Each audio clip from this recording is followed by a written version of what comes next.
Woo! It's up!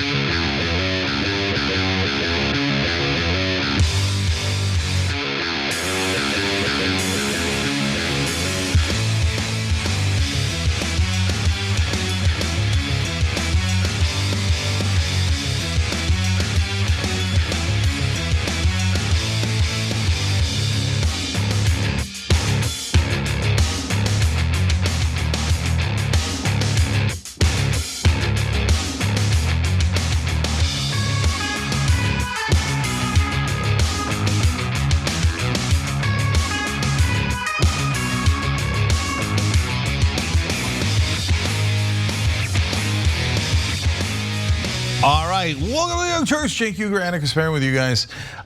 So we got an amazing show for you guys today.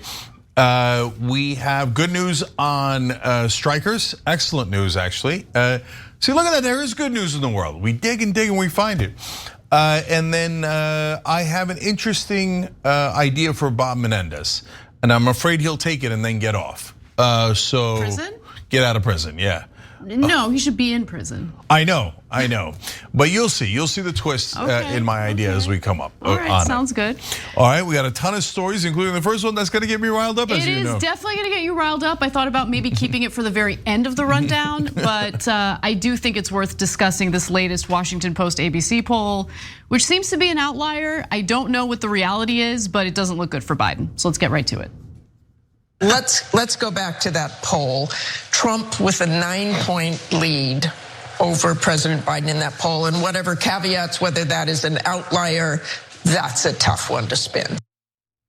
It is a tough one to spin, but to be sure, Biden loyalists are trying to spin it. Now, the latest Washington Post ABC News poll shows Biden trailing Donald Trump by a lot. Now, every other poll that we've talked about on this show, including the average of polls, has shown that Biden and Trump are neck and neck. However, according to this latest Washington Post ABC poll, the situation's a little different. So let's get into the details of what we found before we get to some of the public meltdowns over the poll. Now, the Post ABC poll shows Biden trailing Trump by 10 percentage points at this early stage in the election, although the sizable margin of Trump's lead in this survey is significantly at odds with other public polls that show the general election contest a virtual dead heat. The difference between this poll and others, as well as the unusual makeup of Trump's and Biden's coalitions in this survey, suggests it is probably an outlier. So I read you that excerpt from the Washington Post's reporting on this because they also acknowledge that this is an outlier without really getting into the potential mishaps with the methodology or anything like that. So I would say if you ever take any one specific poll too seriously, you probably shouldn't. You should probably take it with a grain of salt and instead take a look at the average of polling. But with that said, according to this poll, Trump is leading Biden 52-42. Okay, guys, it's unrecoverable. So let me explain. Do I put all my eggs in this one poll? Of course not, right? But you look at the average of polls and he's trailing Trump by more than 1 point now. Now 1 point is way different than 10 points. So I don't want people to like quote unquote panic over this one poll that's 10 points. And everyone in media is telling you the same thing. Don't ignore this poll, we hate this poll, don't ignore it. But do not ignore it because it's telling you things are going in this direction, right? Maybe they're not going in nearly as extreme as this poll is, but every poll shows the same direction. And now, by the way, if the next poll comes in at not trailing by 1, but trailing by 2 or 3, then you're gonna get to see that this poll is, yes, an outlier, but was directionally correct. It doesn't matter, you already see that now. Every poll is going the same direction against Biden and for Trump. The for Trump part is even more problematic and more worrisome. But against Biden, the jury's in, guys. It's unrecoverable. So you have to understand this. And no one is telling you this. If you ask people, they go, well, yeah, that's true, but they never tell you. Biden won the election by 4.5 points in the popular vote and barely squeaked by in an electoral college victory. That means whether it's Biden or anyone else, it doesn't matter. The Democrat has to win the election by bare minimum 4.5 points, but I wouldn't want to risk democracy on a 50-50 crapshoot. You got to win by 5 in order to have even a tiniest half a point, bump as a safety zone, right? Mm-hmm. So instead of winning by 5, he's losing by at least 1. And so some people will make the facetious, well, not facetious, but like the argument that to me is misleading. They'll say, well, Obama at some point had a low approval rating. No, you look at and this is the exact criticism of this poll, but they won't be consistent, and we will. When you looked at the average of polls for Obama, no, he was never this bad in the average of polls. That's point 1. And directionally, he was going up, whereas directionally, Biden is going down. There's giant differences. I'm telling you right now, you could choose not to believe it. You could choose to believe in an alternate reality. And I know a lot of people are mad at me. Like our petition, it's still mediocre, tyt.com/dropout.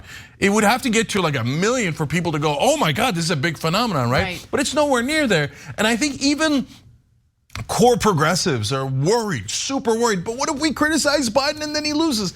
But guys, the iceberg's right there. And it doesn't matter if you get mad at me or not. At this point, I'm telling you, Bush was unrecoverable, and I said so, and I was right about his poll numbers. When Obama dipped, I said that's totally recoverable, and I was right about that. This guy's gonna lose, it's a near guarantee. And Anna's gonna give you some of the details here, and the details are more damning. He's not gonna turn it around. We're gonna run straight into that iceberg unless he drops out. Yeah, to me, the most worrying part of this poll wasn't Trump's giant lead on Biden. It was how American voters are feeling on very specific issues and how, look, to be honest with you, I think that Biden is undeserving of some of these low marks, and I think it has to do with the fact that optically speaking, he doesn't look great. But if you look at some of the accomplishments of his administration, I think it's wrong to downplay them. So a 15% minimum corporate tax rate is a big deal. That is excellent. A 1% tax on stock buybacks, that's also excellent. His NLRB has been excellent. Like I'm now kind of in the territory of feeling like the hatred toward Biden is a little overplayed. But despite how you feel about how he has performed during his first term, what really matters at the end of the day is whether or not he can beat Trump. And so in regard to his ability of beating Trump, I side with you, Cenk, in being very concerned. But I also, at the same time, have a little bit of a problem with people kind of downplaying his accomplishments, because there have been some. No, you know who's the #1 guy downplaying his accomplishment? And that's an even bigger problem than he has other than optics, is Joe Biden himself. So look, guys, I'm not trying to get a progressive in the race. And if you're a progressive and you thought I was gonna do a secret plan and we're gonna launch something from a Trojan horse, I don't have it. I don't have that secret plan. I'm saying anybody but Biden. And if you say, but like Anna says, but Biden's record's kind of interesting. He's way better than a normal Democrat. I thought he got 15% of his agenda done. Recently, I moved that up to 20%. And based on what Anna's saying and the stuff that we've covered recently, and he doubled down on student debt relief, I could even move it to 25%, which for a Democrat's pretty good. Really good. Right? I mean, it's a really low bar, but hey, he's clearing it by decent. But it isn't about that, guys. It isn't about whether you love him or don't love him. The question is he going to win or not? Right. Because if he doesn't win, we have Trump, and Trump is threatening to literally execute generals he doesn't like. Literally, that's later in the show. With our democracy on the line, we can't be like, well, oh gosh, we like Joe Biden, so let's just lose democracy because we kind of like the old feller. That's not how it works. And so last thing for now is, Biden's got, if you think Biden's okay, then you should be furious with Biden for not making his case. Run a goddamn campaign. I know. Tell him how great you are and how terrible Trump is. He's in a goddamn basement. He doesn't want to run the campaign. He just wants a second term. It's incredibly selfish.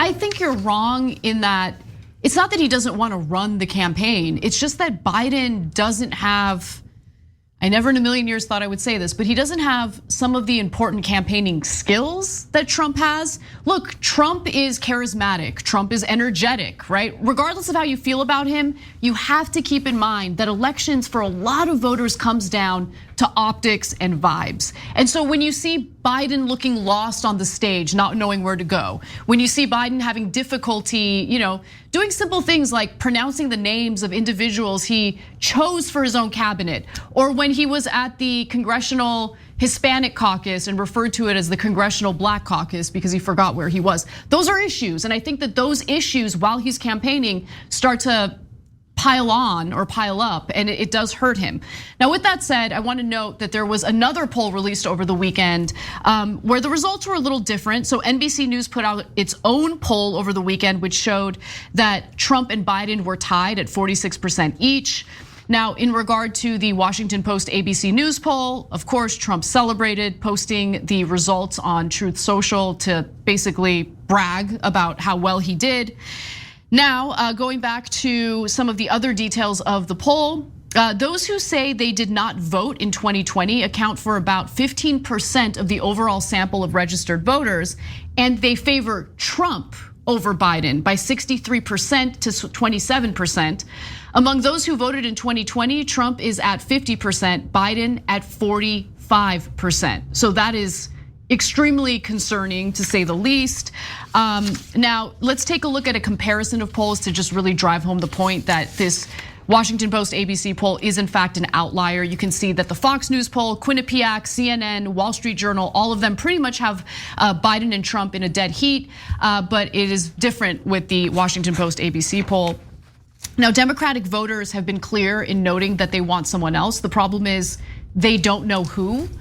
So according to this poll, 3 in 5 Democrats and Democratic-leaning independents say they would prefer a nominee other than the president. But Biden's advisors have argued that he is the strongest Democrat for 2024.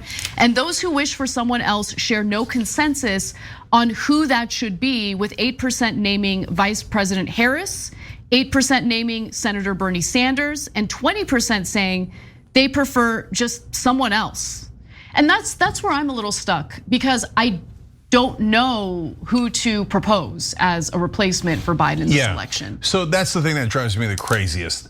So they say, well, there's no other person. Well, what do you mean? There's thousands of Democrats in the country. Well, no one can beat the most unpopular politician of all time, Donald Trump. That's absurd. That's damning the Democratic Party. So, okay, here, I'll name names. Oh, you can't name any names. Of course I can. Here, Andy Beshear, governor of Kentucky, easy. Josh Shapiro, governor of Pennsylvania, easy. How did Beshear win in Kentucky? He's a Democrat.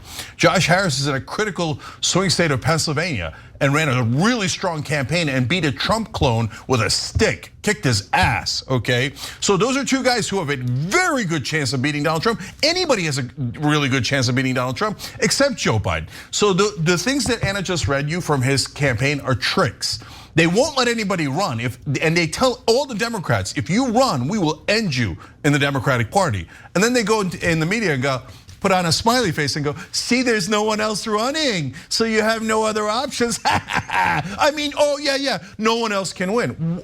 No, wait, there's no evidence for that. We have overwhelming evidence that Joe Biden is in deep, deep trouble. Maybe he swerves away from the iceberg, but it would take enormous effort, and he's not showing any of that effort.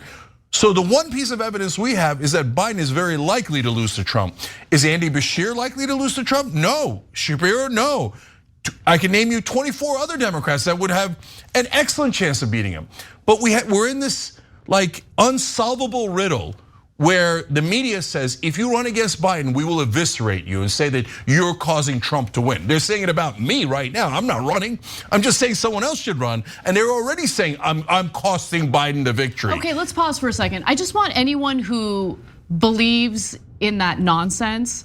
The reason why Cenk is so animated about this is because he wants to prevent Trump from winning. And he sees Biden running as a threat to the country because the chances of Trump beating Biden honestly seem more and more likely with every poll that comes out. And again, don't take any individual poll as the end all be all, but you look at the average of polls and it still doesn't look good for Biden. My hair's on fire because he's now losing among the young. How could a Democratic nominee lose under 35-year-olds? They say this poll says that Trump's winning that demographic by 20 points. Forget 20 points. It doesn't matter. Even if they were tied, Biden would have 0% chance of winning. He has to win the young by a giant number. He does. And he definitely is not doing that right now.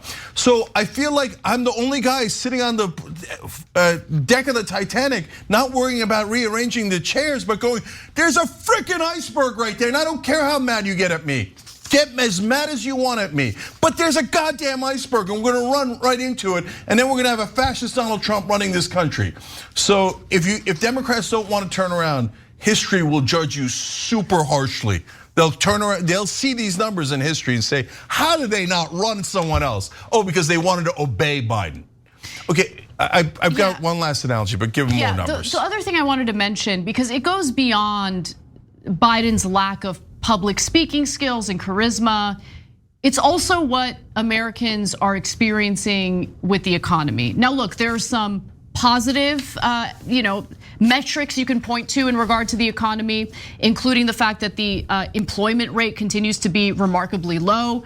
However, if you take a look at what people are paying for gas at the gas pump, even though Biden is not responsible for that, even though the high gas prices is related to the international market and the OPEC plus cartel essentially manipulating, the production of fossil fuels, doesn't matter. People are gonna blame the president for what they're experiencing at the gas pump. The cost of food is still incredibly high. So when Americans notice that their dollar is really not stretching as much as it used to, at a time when the economy wasn't really anything to write home about, they're going to blame the president. And I think that those numbers are pretty clear from this poll.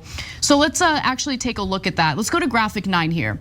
Americans hold negative views of several aspects of the United States economy. Only 25% say that the state of the nation's economy is good. 74% say not so good or poor. Even when it comes to the low unemployment rate, they're not really giving Biden high marks for that. Only 35% say that. He never brags about it. He never says it. They don't even know. 74% are saying that the economy is going in the wrong direction. It doesn't matter if the incumbent is a Republican, Democrat, nothing matters. If 74% think the economy is going in the wrong direction, that incumbent is a guaranteed loss. I've never seen anyone recover from a number that bad. So it's not possible, guys. But okay, hey, but we don't want to be impolite to Joe Biden.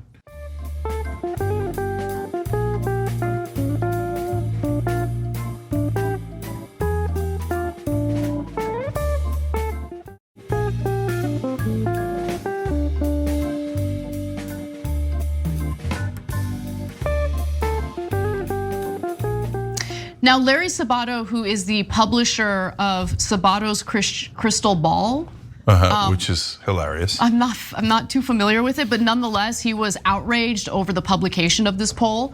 So I want to give you both his statement and Nate Cohn's statement over at the New York Times. So Larry Sabato says, ignore the Washington Post ABC poll. It's a ridiculous outlier. Trump up 10 over Biden, laughable. My question, how could you even publish a poll so absurd on its face? Will be a lingering embarrassment for you.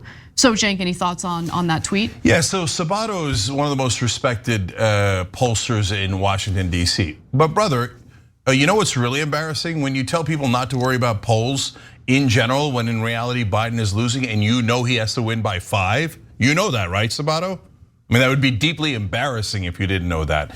And you should be telling people the objective reality that Biden is very, very far behind. Instead, what's he out there doing? What every Democrat does, what everybody in mainstream media does. I don't worry about this poll. They shouldn't even publish it. If there's a poll that's that bad against Biden, you shouldn't even publish it.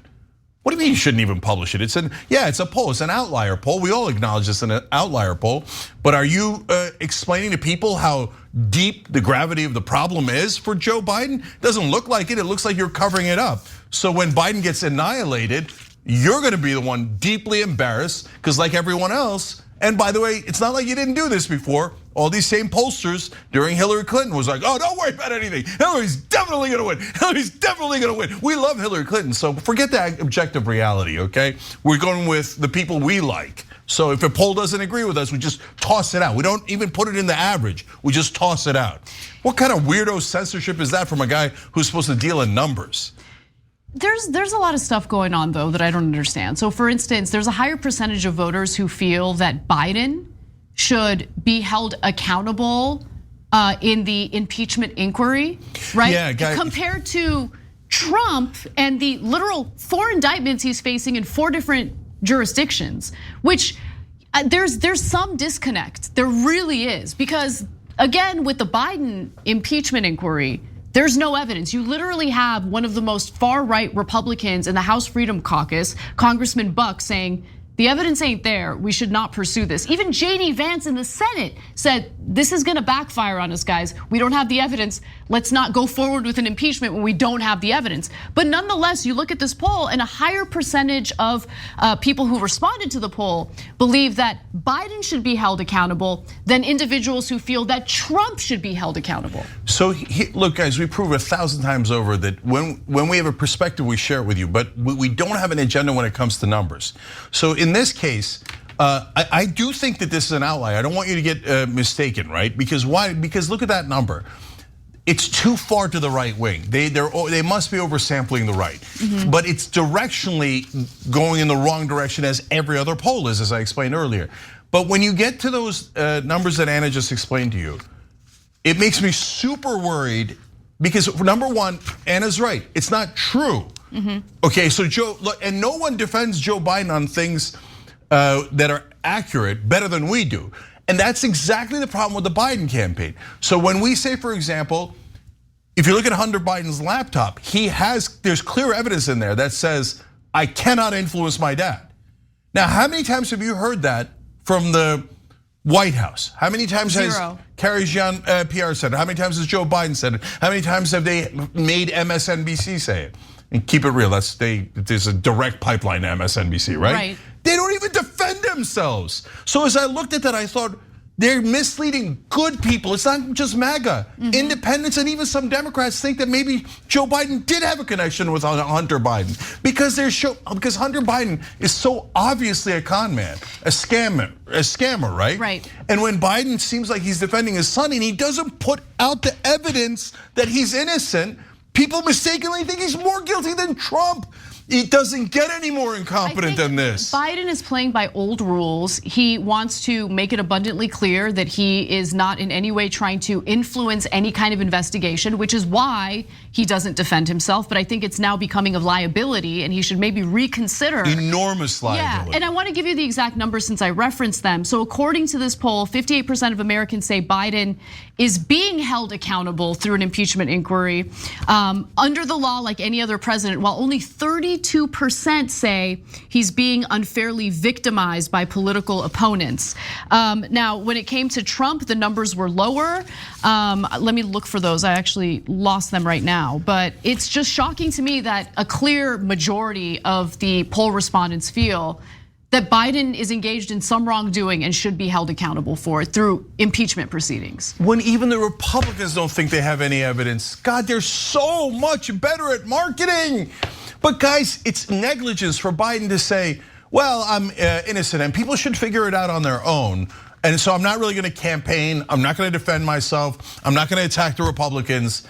And but me. I want 2 terms, not 1 term. I don't want my legacy tarnished. So I'm just gonna sit here like on my ass, not even defend myself, and give the misleading impression that I'm more corrupt than Donald Trump. Right. You're hurting the Democratic Party. You're hurting the voters. You're hurting the country. Please, tyt.com/drop out. You gotta drop out. If you don't, everyone else, no one else in the Democratic Party has courage to challenge you, right? Right.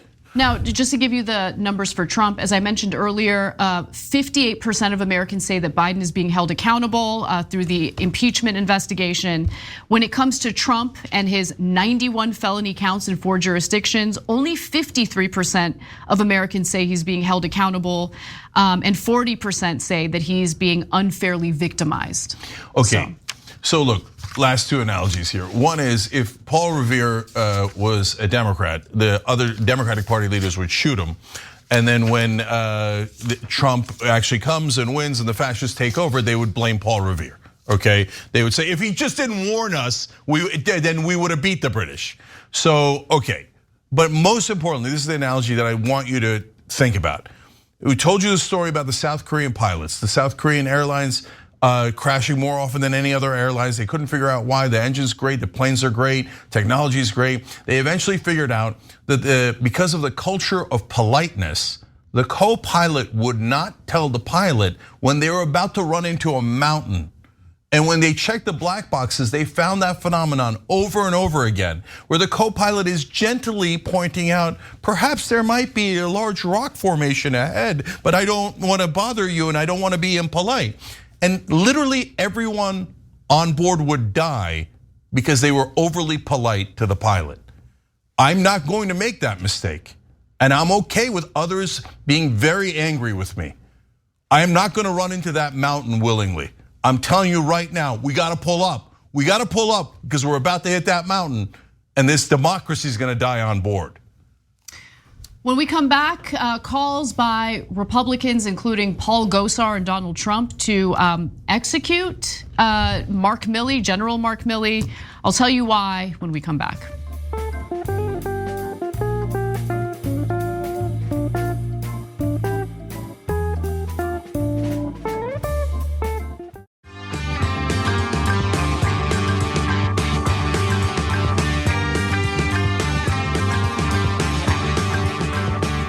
All right, back on TYT, Cenk, Anna, Rose Velasky, and Jake Brown. They just became Young Turks members by hitting the join button below. We appreciate you guys. You make this show happen. Everybody can do likewise at tyt.com/join. Casper.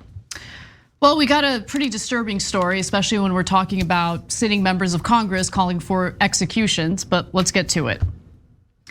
Republican Congressman Paul Gosar is calling for the execution of General Mark Milley, who served as the chairman of the Joint Chiefs of Staff under the Trump administration. Now, this follows a lengthy profile that was written about Milley, which was written by Jeffrey Goldberg and published in The Atlantic. We talked about that story last week, and it has definitely ruffled both Gosar's feathers, but initially Donald Trump's feathers. We'll get to Trump in just a moment, but first, Gosar.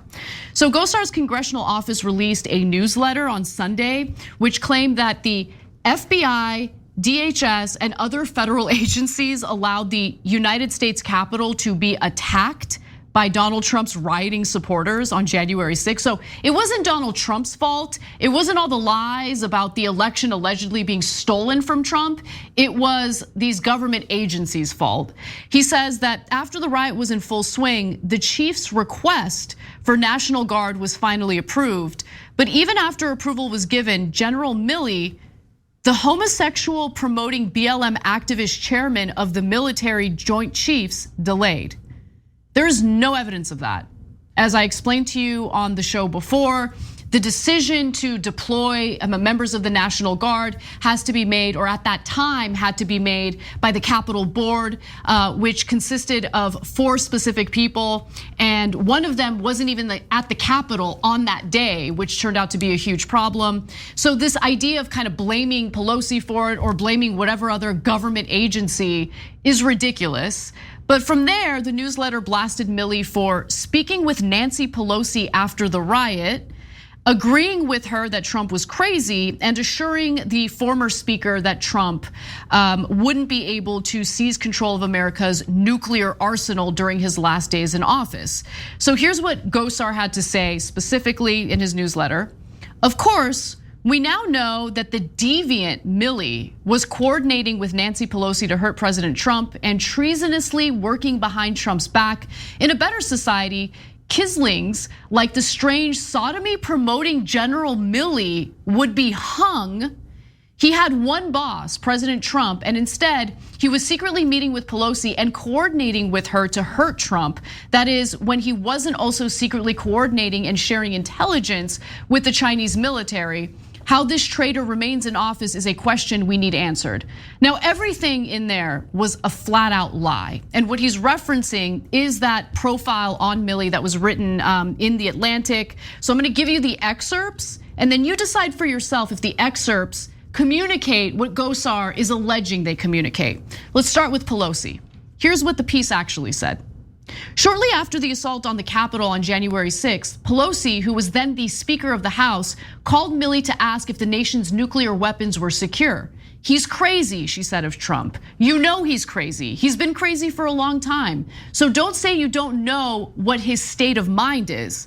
And look, understandably, as there's this attack on the Capitol, as there's absolute chaos, as there's a giant group of people, chanting "Hang Mike Pence," Pelosi's concerned that Donald Trump might do something even crazier, and she wants to make sure that the nuclear arsenal is safe and that he's not going to do something that could cause irreparable harm.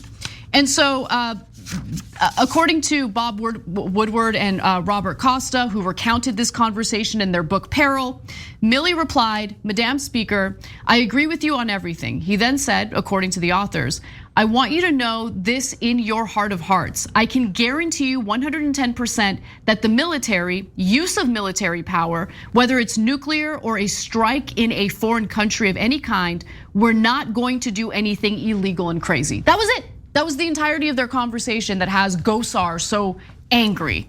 And when it comes to China, I thought this was the most interesting part of the piece, but this is what it said. Again, these are excerpts from Jeffrey Goldberg's profile on Milley in The Atlantic. In the weeks before the election, Milley was a dervish of activity. He spent much of his time talking with American allies and adversaries, all worried about the stability of the United States. In what would become his most discussed move, first reported by Woodward and Costa, he called Chinese General Li Zucheng, his People's Liberation Army counterpart, on October 30th after receiving intelligence that China believed Trump was going to order an attack. That is a concerning thing for the military in China to be under the impression of, right? So Milley reaches out to him, to General Lee, and he says, "General Lee, I want to assure you that the American government is stable and everything is going to be okay," Milley said, according to Peril. "We are not going to attack or conduct any kinetic operations against you. If we're going to attack, I'm going to call you ahead of time. It's not going to be a surprise. If there was a war or some kind of kinetic action between the United States and China, there's going to be a buildup, just like there has been always in history." And that was it. Like, that was what infuriated Gosar and Donald Trump, by the way, which we'll get to in a moment. Any thoughts, Cenk? Yeah, there's two giant parts of this story. One is that the Gosars of the world see all of the American generals and all the American politicians, including the overwhelming majority of Donald Trump's cabinet members, saying this guy is probably nuts, or the president is deranged, and we're worried he's a security threat, that he will panic because he lost the election and maybe bomb someone for his own political interest. And Gosar goes, "Oh, I'm good with it." Like, maybe he'll nuke someone just so he can stay in office. I'm good with it. Like, do you know that 40 out of the 44 members of Donald Trump's cabinet at different times in those 4 years have not endorsed Trump? Because they work with the guy and they know he's a lunatic. So Gosar is not worried about it, but if you know Gosar's history, Gosar is also a lunatic, a bona fide lunatic. Like, he should be in an asylum, okay? So, and that's according to his family, by the way. Yeah, and about everybody else that in it. But guys, it isn't about Trump or Gosar. So it's about the voters who see these guys and go, "Yeah, I like it." Oh, our guy is unstable, deranged, according to almost everyone who's ever worked with him. I'm good with it. I know you hate the establishment. I hate the establishment. You don't need to pick someone who's nuts.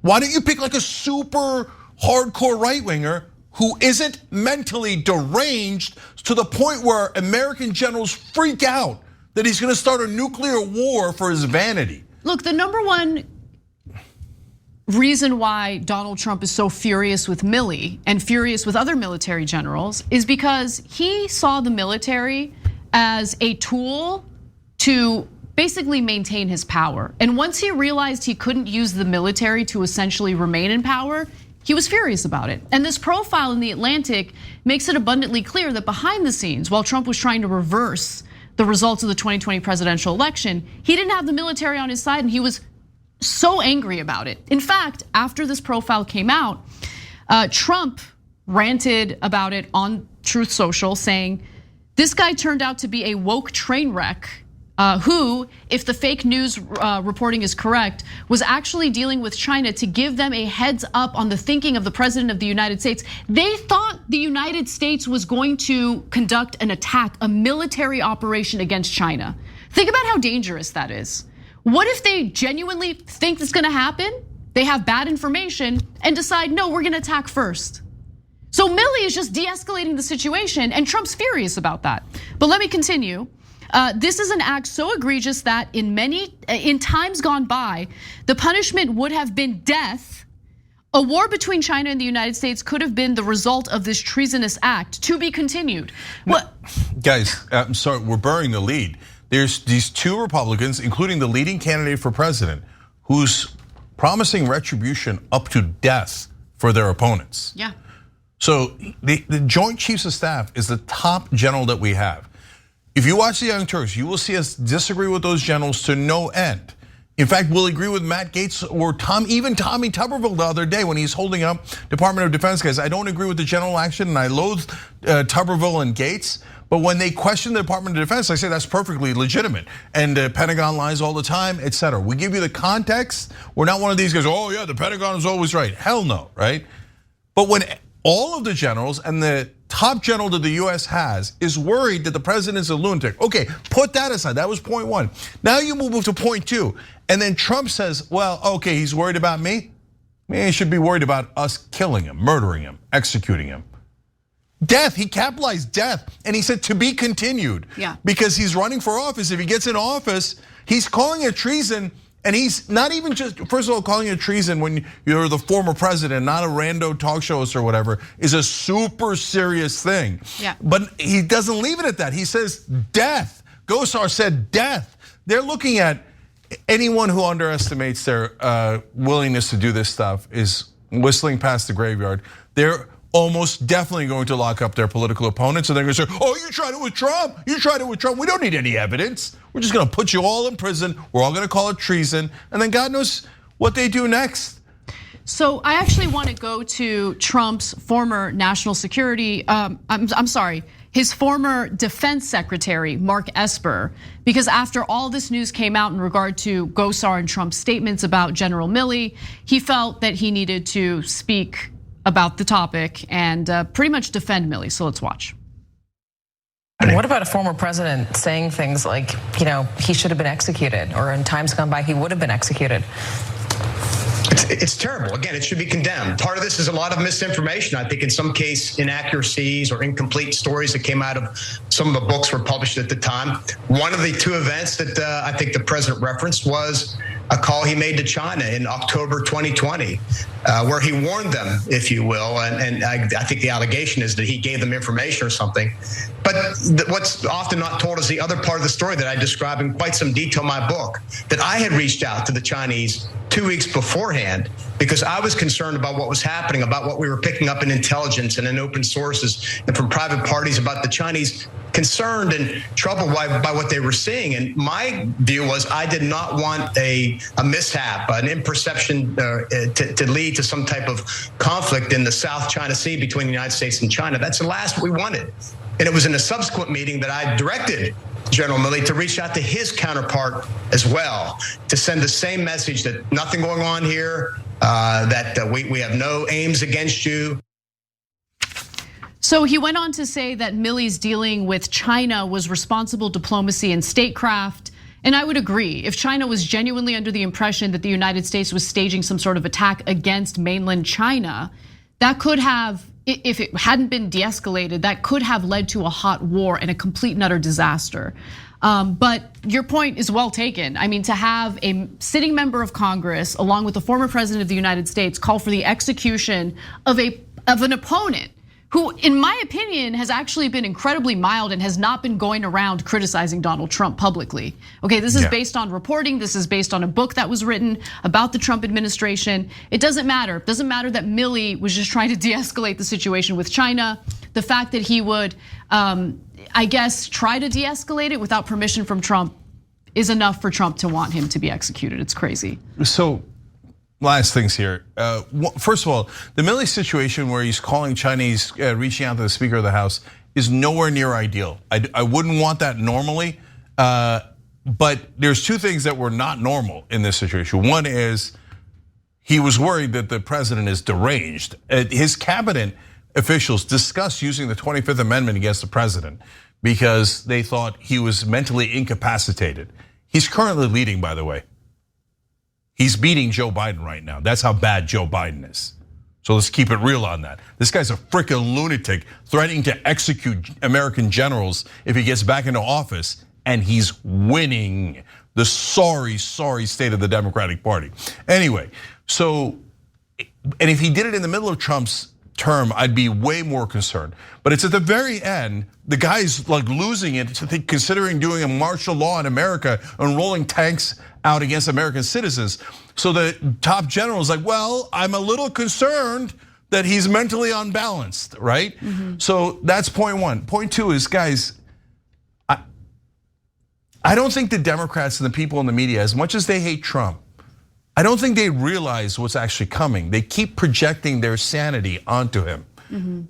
No, him, Bannon, Stephen Miller, all these guys, they're gonna do what they said. They keep saying they're gonna bring quote unquote shock troops, that they're gonna fire thousands of government officials and wipe away the government infrastructure and put in their own lackeys, a bunch of thugs and criminals who don't care about democracy at all. And they're gonna totally remake America into this tyrannical government. And so when they say they're going to arrest their political opponents, and Trump threatened MSNBC and NBC, and he talked about how they were treasonous and they needed to be arrested. And if it's treason, as he explained, maybe death. You think he's not going to do it? You're wrong. He is going to do it. I don't know that he executes people. I hope to God he doesn't. But is he going to lock up his political opponents? It's a near guarantee. But as much as he says it, and every time he says something like that, he delivers. They're just whistling past the graveyard. No, it's okay. We'll run and lose. We'll run a guy who's in the polling in the 30s, a guy who's losing to this guy, and it'll be fine if we lose. So what? So what? It's no big deal. No, it's a giant deal. Well, what are the generals going to do if Trump tells them nuke someone? What are they going to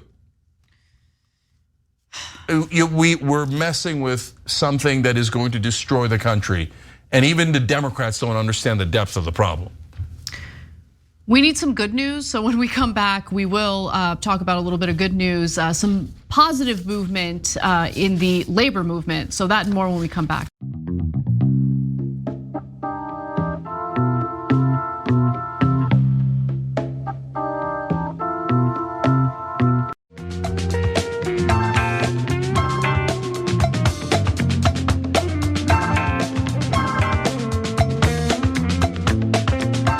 On TYT, Cenk and Anna with you guys. Also, Rick Linde. Rick, thanks for joining, brother. We appreciate you. Casper. All right, let's get right to our next story.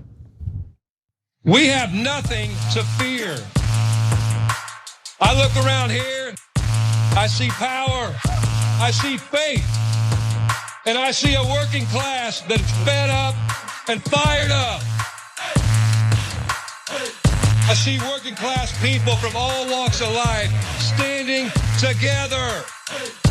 You all know what we need to do, and now the whole world knows what we need to do. When they tell us to sit down, we stand up. You just watched a video that was put out by the striking United Auto Workers, and now we're hearing that due to probably some pressure, President Joe Biden will walk the picket line with the striking workers this week on Tuesday. Now, he announced this on X, formerly known as Twitter, saying that Tuesday I'll go to Michigan to join the picket line and stand in solidarity with the men and women of UAW as they fight for a fair share of the value they helped create. It's time for a win-win agreement that keeps American auto manufacturing thriving with well-paid UAW jobs. Now, this is a little bit of a tangent, but I couldn't help myself. One of the responses to Biden's tweet came from an account simply named Nikki Haley fan. Yeah, that Nikki Haley, the presidential candidate who proudly declared that she is a union buster on national television. Nonetheless, the Nikki Haley fan writes, "You are dangerously out of touch with the American people. The strike must be stopped. UAW is out of control. Resign." Now, keep in mind that a Gallup poll found that 75% of Americans are in fact in favor of the workers and the strike. But let's get back to Biden's trip. It's going to happen one day before Trump is set to essentially speak to and address the workers in Detroit specifically. So it'll include an audience of current and former union members, including from the United Auto Workers in Detroit. And on Saturday, Trump decided to go after Biden after this announcement that he is going to speak to UAW workers, saying crooked Joe Biden had no intention of going to visit the United Auto Workers until I announced that I would be heading to Michigan to be with them. So he posted this on Truth Social, continuing to say that if the UAW leadership doesn't endorse me, and if I don't win the election, the auto workers are toast with our great truckers to follow. I mean, anyway, like it's just amazing because it's always just about Trump. It's not actually about the workers. And so when we talk about his populist rhetoric and his actions that give you the illusion of economic populism, understand that at the end of the day, it's really about promoting himself. And he's at least smart enough to understand where the hearts and minds of American workers are at the moment. But you also have to take a look at his record and see what he's actually done for workers. And what he's done for workers is essentially succeed in deregulation, which does not help workers, and also massive corporate tax cuts with absolutely no efforts in improving the wages of American workers. But nonetheless, UAW President Shawn Fain publicly denounced Trump's trip earlier this week, saying every fiber of our union is being poured into fighting the billionaire class and an economy that enriches people like Donald Trump at the expense of workers. We can't keep electing billionaires and millionaires that don't have any understanding of what it is like to live paycheck to paycheck and struggle to get by, and expecting them to solve the problems of the working class. Now, on the flip side, Shawn Fain absolutely applied a little bit of pressure to President Joe Biden, encouraging him to essentially join the picket line. Let's watch. We invite and encourage everyone who supports our cause to join us on the picket line, from our friends and families all the way up to the President of the United States. We invite you to join us in our fight. The way you can help is to build our movement and show the companies that the public stands with us and stands with our elected national negotiators. Now, Biden joining the picket line would be unprecedented. And it's not just me saying that. Jeremy Suri, who's a presidential historian and professor at the University of Texas at Austin, notes that no other president has done anything like this. So it is good news, and I'm happy that Biden is gonna do this. What do you think, Cenk? Okay, so there's a secret hero in here that I'm gonna tell you about in a second. But I want to talk about Biden, Fain, and Trump one at a time. First of all, Shawn Fain, awesome. I mean, he's just been terrific throughout. So what did he do? First of all, he was super tough on Biden. And every other union leader in my lifetime is all they've ever done is kiss the ass of Democratic politicians.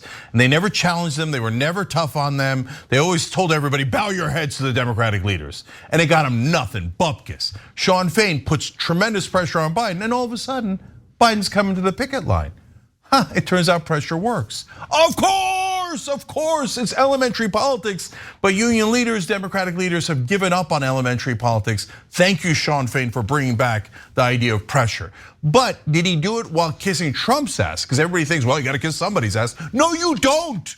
No, a union leader's supposed to be tough. They're supposed to be badasses, not go around, hey, who's my political person who I'm gonna serve? So he's like, no, Trump's terrible. He's been a disaster. He's gonna be a disaster for the workers. But you think I'm just gonna let Biden get away with it? No, you didn't support us enough, etc. So great job, Shawn Fain. So credit where credit is due, guys. It isn't criticism for criticism's sake. When you find someone doing the right thing, then support them. So now to Trump, what a fraud. But yes, his optics is better. I'll get back to the optics in a second. Well, how is he a fraud? Number one, when he came in, first of all, he doesn't even believe there should be a minimum wage. So if those companies can pay you less than $7.25, he wants them to be able to pay you less than starvation wages. In all this talk, oh, you better vote for me, otherwise they're gonna be toast. Really? What did you do for them in the past? Nothing. What are you offering right now? Like you're going to do the event. Whose side are you on? Do you agree with the strike? Do you think they should get higher wages? Nothing. Never said a goddamn word.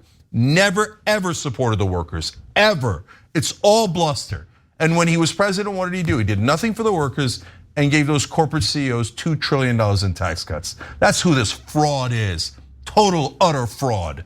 Okay, but on the optics, he says, I'm going to meet with these guys. It's great optics. I'm going to skip the Republican primary debate and instead address the workers in Detroit. Now he was gonna skip the debate anyway because he's a coward and he doesn't want to get caught by one of the other Republicans. But it's a great excuse, right? So well played. We're fair, we're honest, right? So then Biden looks like he's copying him when he goes. Oh, Jesus. But hey, I'll always take somebody doing the right thing whenever they do it. Right. So thank you, Biden, for going to be the first president to be on a picket line. Well played. Now the secret hero, Ro Khanna. Ro Khanna went to the picket line ahead of everyone else, way ahead of Trump. Ro Khanna is a progressive Democrat and has been going around the country giving speeches about how to help the American worker and how Silicon Valley, which he represents, should do more to help the average American in the middle of the country. And then not only did he go to the picket line, he then said Biden should come here. Now what that does is it puts a lot of pressure on Biden because it's not a Republican now, it's a Democrat. And not only that, there's buzz that maybe Ro Khanna runs against him.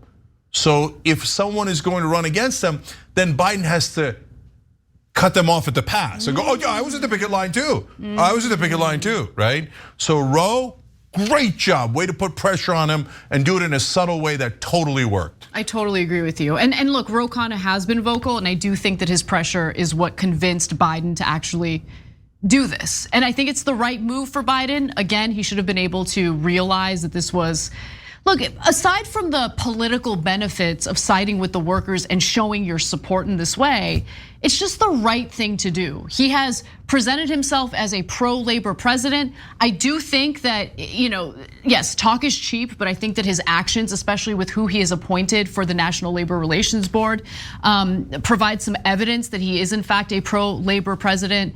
So great job by Biden for doing the right thing eventually, but how about you actually take the initiative and make the decision before the pressure comes? I think that's the right way to go. All right, we gotta take a break. When we come back for the second hour of the show, we have some progress in regard to the Hollywood writers' strike, so I'll fill you in on that and more. And later in the show, we'll talk about some of the latest revelations coming from, well, a book that was published about the Trump administration and what happened with some of the documents that have gone missing. You don't want to miss that story and more coming up.